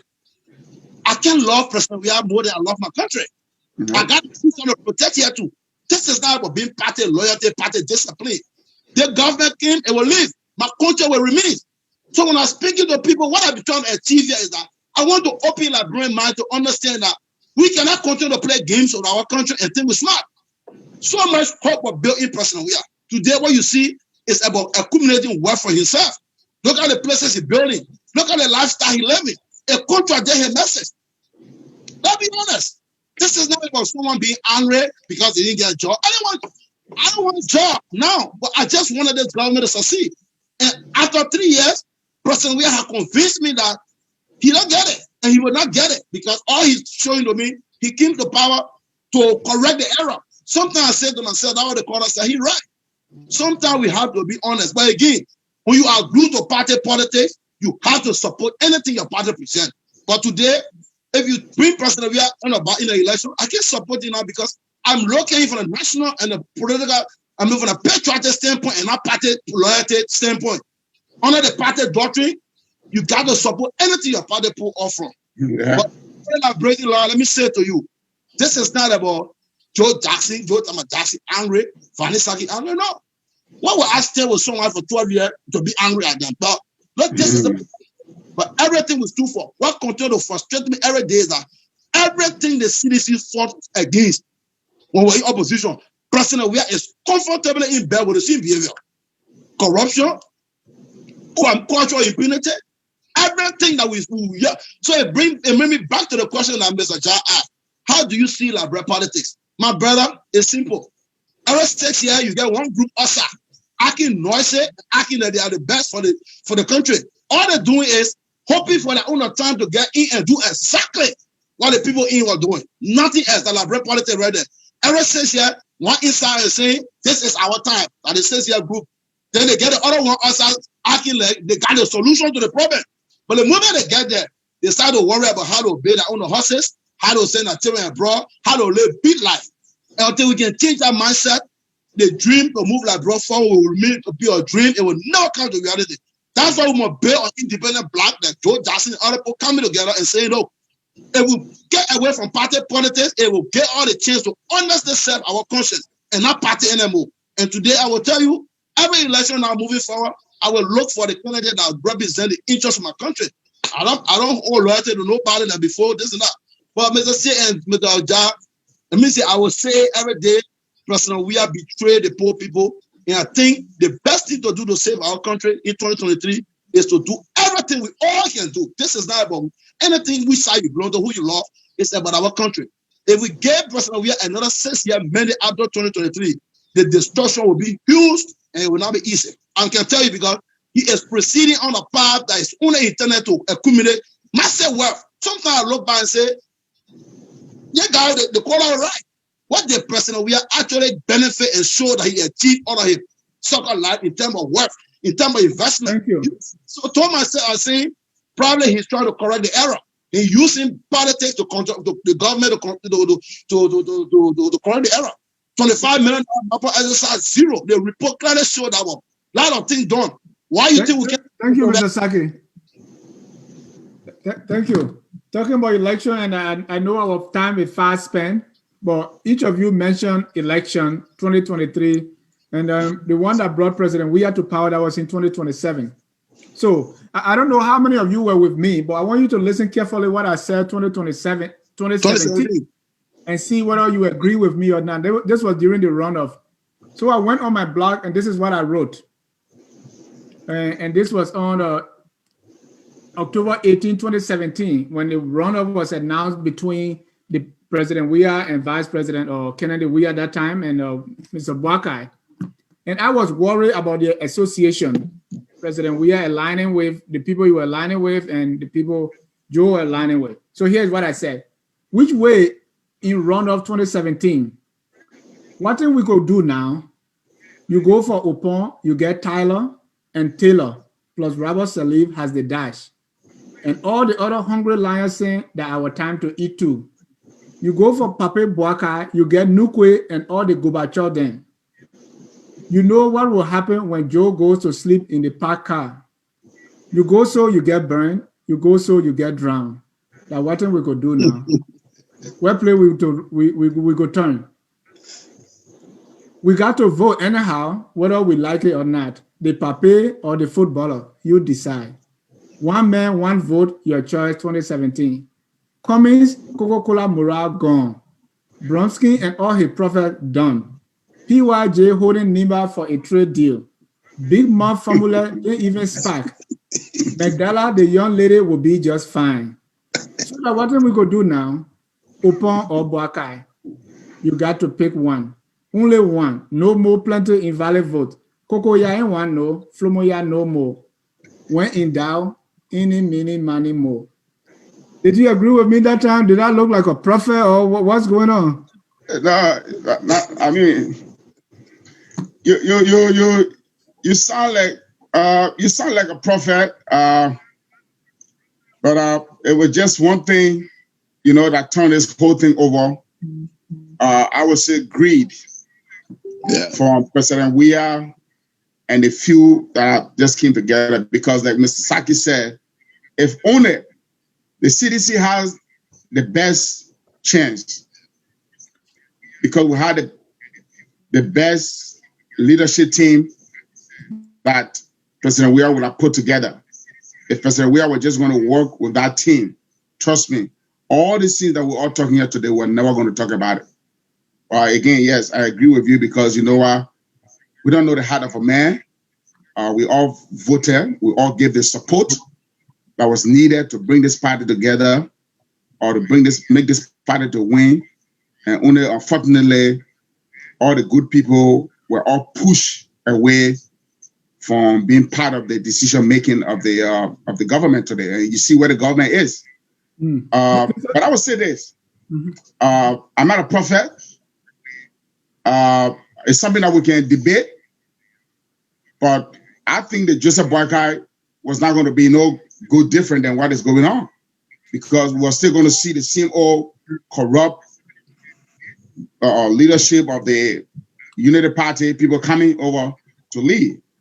And that's the reason why the coalition coming together and putting Joseph Boakai against President Weah will beat him easily.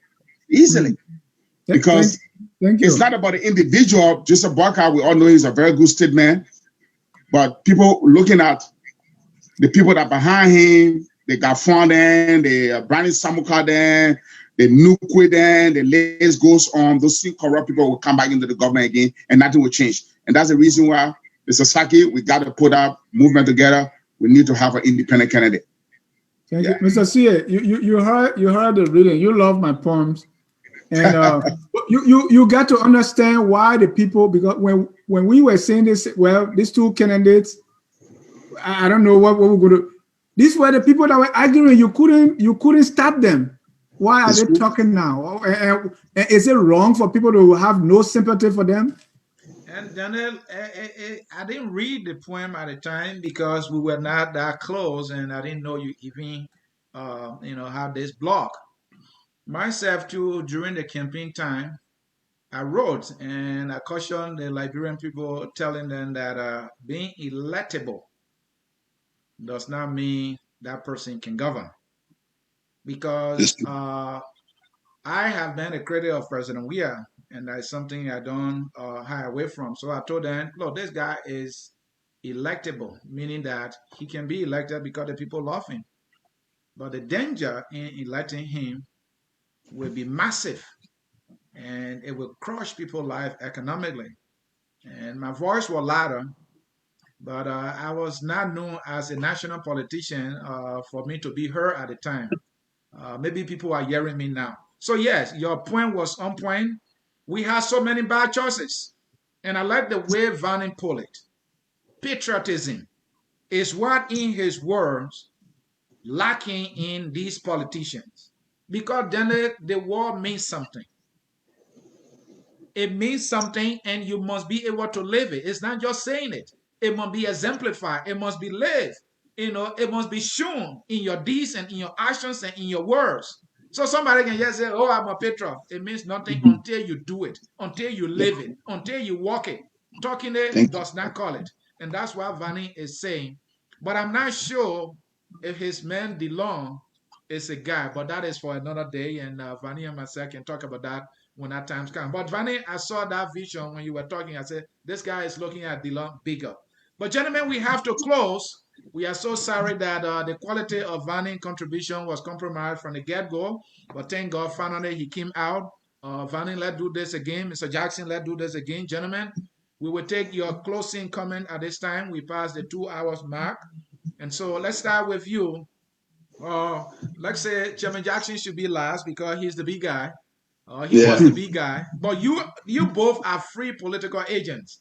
You both are free agents. So let's start with you, Varney. Please close. Thank you, Mr. C. Mr. John. I want to say thank you so much. Thank you to the listening audience. In my concluding statement, I want to say openly, I want to publicly apologize to Liberia for my contribution in bringing this government to power. It was not my feeling and my thought that President Weah was going to betray. Everything was too fun and everything we planned. As Mr. C. rightly put it. While it is true that people did not see leadership in President Weah, some all felt that building a leadership team around him could make him a better leader, because the presidency is just bigger than the president. I tell people all the time, the presidency make the president. So even while it is true that other people have serious issue when it comes to it, not showing that President Weah has not demonstrated all the years that he has no characteristic to be a leader, we felt, and the agreement made that brought the coalition together was we were going to build a team of experts around this man, so that at the end of the day, he takes the glory and the team succeeds. So I want to say to Liberian, I did not support the president or agree for anything. I did it out of my own conscience, believing that an ordinary man can do extraordinary things if only he surrounds himself with selfless patriots who are willing to make national sacrifices for the country. But I did not know. Again, I will close and say, decisions we make in life are based on expectations. I can predict what Jah or Tia, Mr. Tia or Mr. Jah will do tomorrow morning. No, I don't have that supernatural power to predict. I will only support based on my expectation, based on what I see. And because our great president, we are on a national level based on patriotism, demonstrated from some of the things he did for our country during our darker days. I thought he could build on it, surround himself with selfless patriot. But again, leadership has its own spirit and its own behavior. And today, this is what we got. I'm saying to you, forget me. I did not bring a government to power because I wanted to betray the Liberian people. I did not oppose my block when opportunity doors were open for 12 years. I did not like President Weah that I love Ellie. But I love Liberia more than I love both of them. That's why today you saw me decided to walk out of the CDC, even as CDC stay in power. That's why when CDC say I betrayed, I say you don't understand the word betrayal. You stay in power, you still got the authority and everything. I'm walking away out of authority and power and everything and saying, I don't want to be part of you because this is not what I fought and gave birth to. And I'm saying to Liberia before I leave, we have to redeem our country. We have done a big favor for President Weah. 6 years is just enough. Additional 6 years it will create a mass destruction and it will take a decade to recover and bring our country back. President Weah continues to demonstrate that he lacks the political will to fight against those unpatriotic behaviors that continue to keep our country backward. Giving another opportunity will be giving the chance to destroy the country more. It is time that we come together, stay away from the party politics. Let's come together and save our country so that tomorrow we will pass on to our children a better future, a country loaded with hopes and opportunity. The future is not a specific time and place. The future based on the decision we make today. Let us get it right today so that tomorrow's generation can know that, yes, the generation before them stood up for them. You and I see a job, we got what we got today because yesterday leaders did not stand up for us. Today we inherited a country of nothing. Tomorrow, if we don't make the best decision today, we pass the identical country we inherited from the past year to our future generation. We can't let the next generation down. I love President Weah, but I think the best thing to do is to have him on the power in 2023 because staying there will just create more trouble for our country at home and abroad. Abroad, you already see it. I talked to some of them last night. I said, ask your president, can he sometimes sit and worry what up to today? 3 years into power, he has not received an invitation to visit the White House. He knows the significance of that invitation to come to the White House is show the world that the United States government support their leader. President Weah is not even thinking about that. All the thing they do is dance around Monrovia with a big one market kitchen. They use it. I told him the last time before him I walked away. That closer now. Yeah, in order to succeed, you should always focus on overcoming your challenges and not spending all your time celebrating your achievement. And that was happening. They celebrate their achievement so much and forget about their challenges. I want to say thank you, Mr. C and Mr. Jah, for having me on. I will always like to be here because I think we have to fix and repair the damages that somehow put the country into. I take full responsibility of everything that President Weah doing because I blew the trumpet for 15 years for him. And I think what he's doing to our country is just so bad. It's time for us to come together, put our personal feelings aside, and stand with people who are ready to stand for the country. May God bless you and thank you so much for having me. Sure. Thank you. I don't think Joe is ready to apologize, but let me give you your last word, Joe. No. I think my brother has said everything. I just want to say one thing and then we'll close up. I don't want to hold this line too long. I just want to say to the listener out there, I had that family back home in Liberia to just tell them, encourage them not to vote for the CDC candidate in Moserado County and that of Grand Bassa County. Because doing so will put us into a big mess. That is, will be confirming President Weah dictatorship, which the finance minister talked about, that we should make this man a dictator. Because there they will be able to come with a resolution that they will present to the Liberian people. Of course, they got the money with them, where they'll come out with the referendum to give President Weah a third term, like what we're seeing going on in Africa Coast and Guinea today. I just want to encourage us all. We will be on the ground in the next couple of weeks to preach that message that CDC should not be trusted, should not be given power. We see the suffering of our people. The international community have not come to recognize us. Like my brother said, looking at a relationship between Liberia and America, 3 years now, and you have not received invitation from the warehouse to come and visit, that tells you that there's a serious problem on the international scene with this leadership. That is, the leadership is not recognized on the international scene. So again, Mr. Ja and Mr. Shea, I want to say thank you all again for the opportunity. I know this is my home.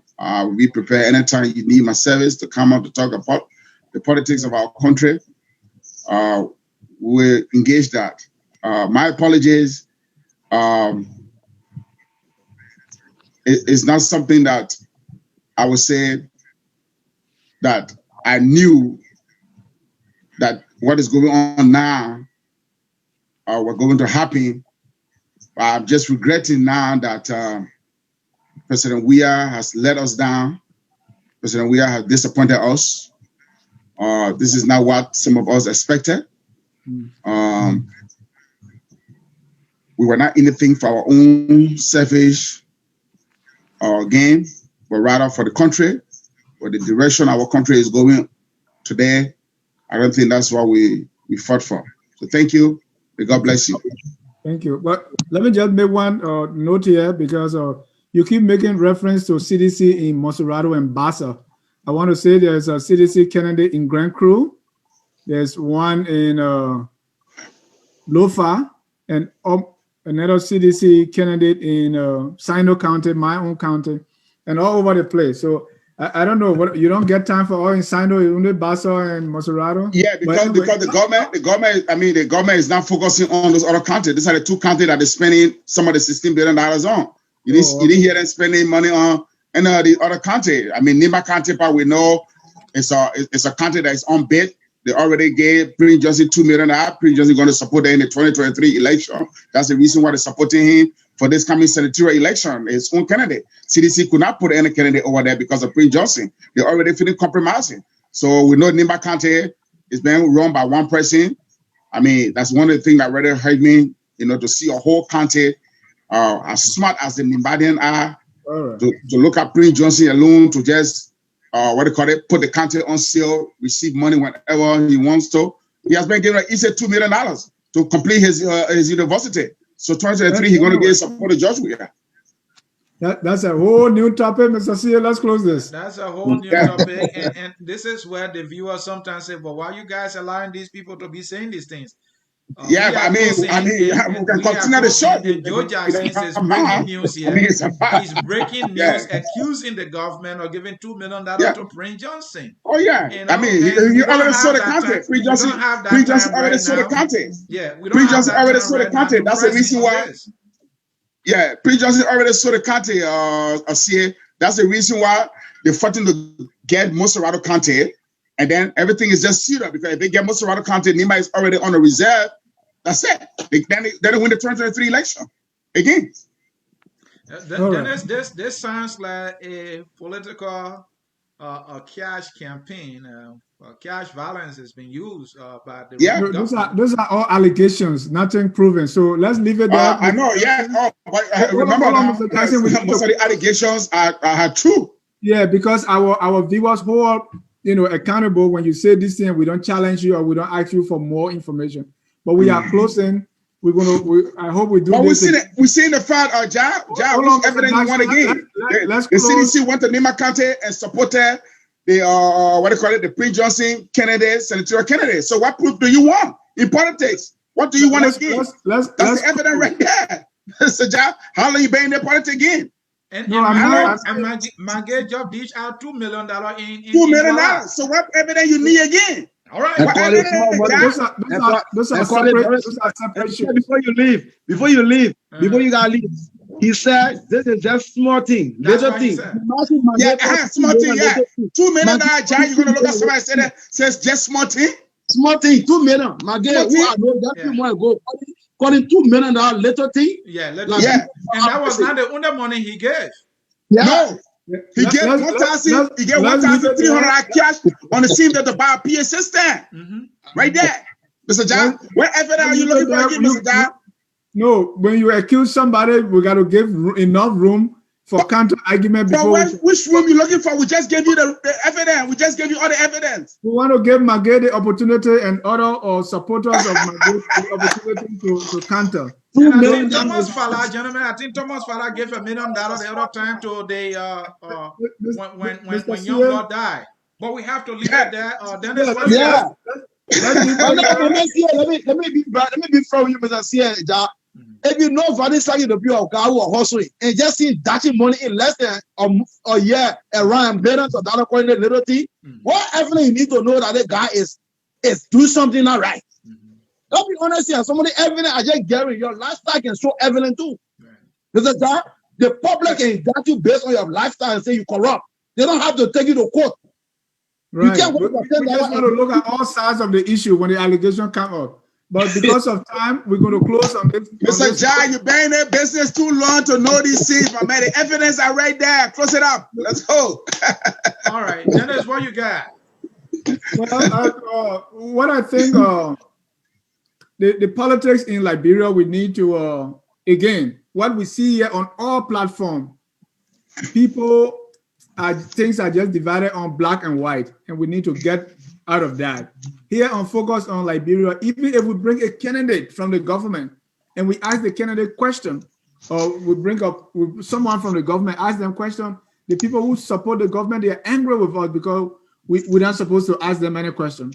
If we get anyone from the opposition, ask them any question, those pro-opposition guys are mad with, oh, you are for the government. Because we believe this black and white thinking, you either be opposition or pro-government. That is so wrong, and there's nothing so far from the truth. We at Focus on Liberia, we always try to get all sides of the issue. We want everyone to feel comfortable and come here to express, agree with us or not. We want this platform to be the one that will say nothing but the truth, so that we all, as Liberians, we put Liberia first and ask all the hard questions. We want to vet anyone. Our dislike of any administration should not make us not to vet the incoming one. We should use the same yardstick. The same rope we used to tie monkey should be the same one we used to tie bamboo. And this goes to all Liberians. Don't take side, because if you cheer for Charles Taylor coming with the war because you don't like Doe, when Taylor comes, you are not spared. If you don't vet Alexander Cummings or Joseph Boaka or DeLong because you don't like Weah, when they get there, they do probably worse. So let us be able to use the same criteria to vet all our candidates, either in government or out of government, because at the end of the day, Liberia benefits. Thank you all for coming. And this is what I have for you. They have a song, and the song says, you don't have the 12 to defeat us. Do you have the Magay, the Weah, the Koji, and the likes of them to defeat us? And then there's a guy called Economy, and he's whipping them all. And I can't find 12, and he threw everything at the Economy. It won't work. So he borrowed a new word, benevolent dictator. But I continue to listen to the song. You don't have the 12. Yes, I agree. They are right. We don't have the 12 to defeat this economy. On the other side, they say they are the alternative. But when you see them walking, they don't walk like somebody with that alternative. No, I see chaos. I see disagreement. I see fights on the other side. And so the question is, where do you stand? I stand with Liberia, and I stand with Liberians, and that is why we ask all sides these questions, because both sides seems to be more of the same. On that note, the song is, we are all Liberians. And listen to that song, and that will do it for us. Bye-bye, Chairman Jackson. Oh, the man is not chairman. He's a political free agent. And also, bye-bye to you, Varney. Thank you, gentlemen. Mr. Jaya, thank you. And thanks to you all in cyberspace. Bye-bye. Thank you. We are Liberia. Liberia is our home. Liberia people. Liberia.